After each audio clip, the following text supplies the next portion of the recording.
Hi everyone, it's me, Beatty Kelly Sunflower. I hope you're all good. So I'm on today to do a video response to the lovely Brian at the Pappa Squirrel channel, and it's about beginner decks. Okay, so I'm going to probably use about 6 or 7 tarot decks, which I feel would make good beginner decks. So in no particular order, I'm going to crack on. Okay, so the first deck that I would recommend is this deck here. It's called the Borderless Smith-Waite Tarot deck. Now, the reason why I would recommend this deck is because I just personally feel that everyone should have at least one Rider-Waite Smith deck in their system, but that might be because I learnt tarot on the Rider-Waite Smith system, and most of my tarot decks are Rider-Waite inspired. My favourite Rider-Waite Smith deck really is the Albano Tarot deck, because it's got bright colouring and it separates the suits and stuff. But I've realised that not everyone likes bright colouring, and this one's got quite neutral kind of colouring, which I guess is pleasing to most people. I also like the fact that this deck is borderless and there's no fuss, like in terms of bright colours or borders.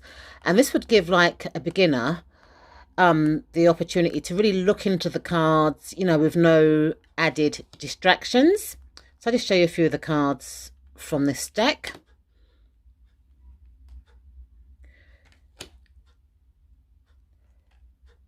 Okay, so the next deck that I feel we're good for a beginner is this one here. It's called the Otherworld Tarot.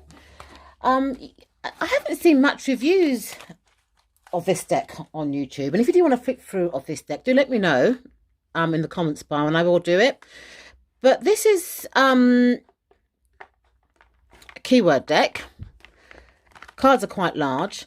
I mean, they're not RWS looking at all. These are the backs of the cards. Quite large in size. If I compare it to a regular Rider-Waite Smith card, it's a lot bigger. I'd say these are more like oracle kind of size cards. Okay, so let's...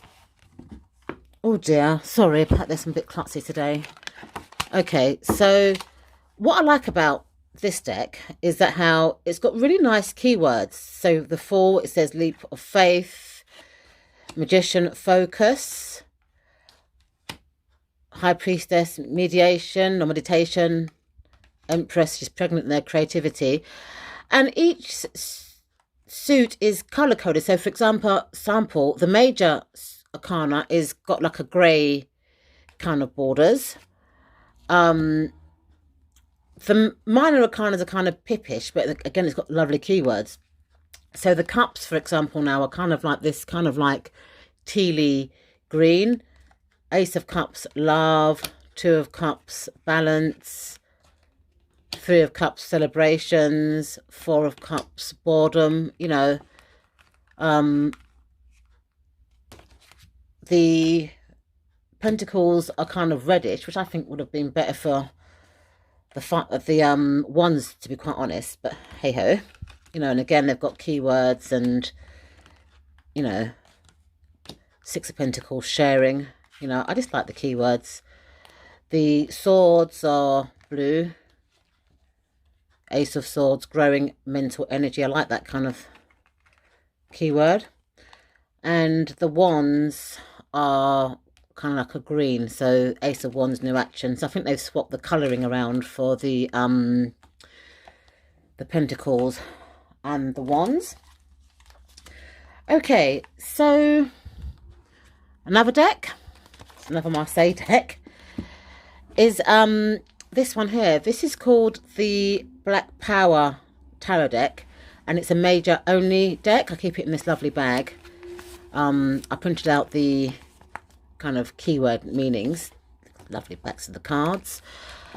And the reason why I feel this deck could be a good beginner's deck is because it's based around black celebrities.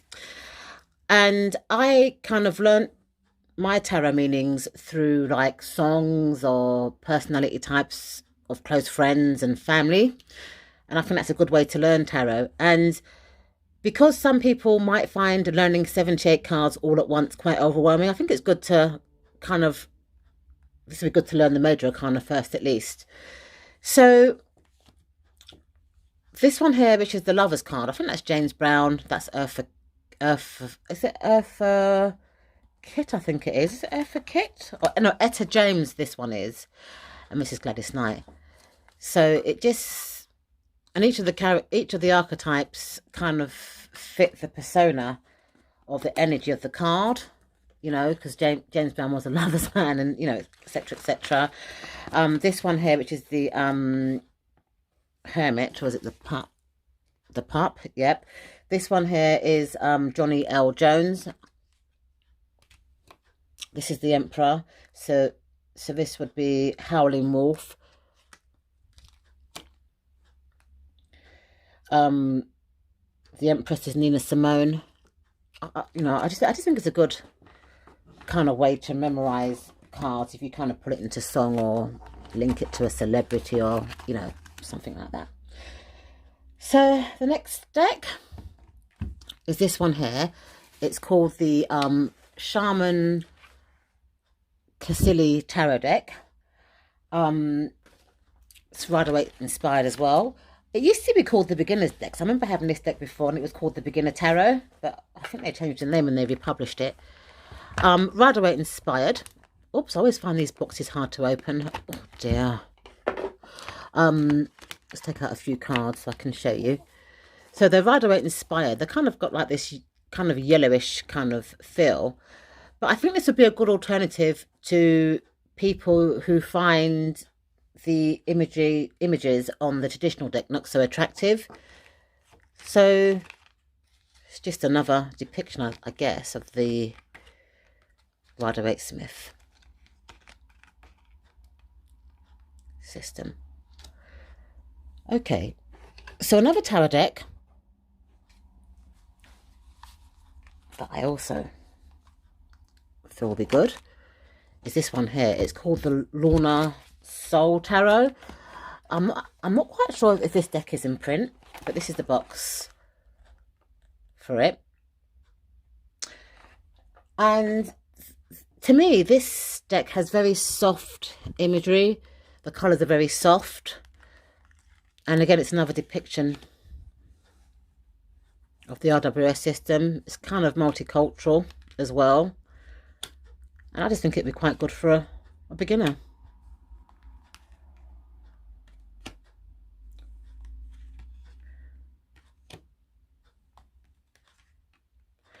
Okay, so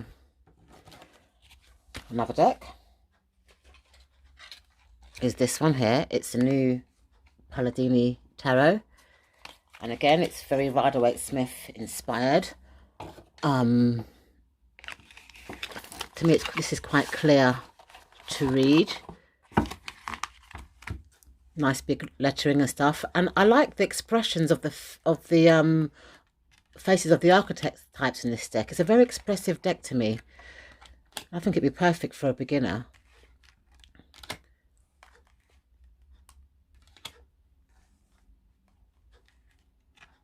Oops, today, I don't know why I'm so klutzy today. Dear. So, Chariot. Okay, and my final deck that I'd like to share with you is this one. It's the Hanson Roberts. Oh dear, Hanson Roberts Tarot. This deck I would say is more pocket size, like so more like the size of a tarot in a tin or a pack of playing cards. I'll just show you a few of the cards. Take some out for you. So this is a regular Rider-Waite Smith size, and again if you compare it, it's a lot smaller than a regular Rider-Waite Smith deck. Again, this deck follows the Rider-Waite Smith system. Look at that, lovely backs, aren't they just gorgeous? It does have other languages on the titles, but they're not intrusive. They're just quite small and they don't block out the actual title, or to me anyway. And again, I think a beginner would find this appealing because they're not big cards. The images are, I think, a lot more attractive than a regular Rider-Waite-Smith kind of deck. So these are my beginner decks. Thank you so much for watching, and I'll see you in my next video. Bye.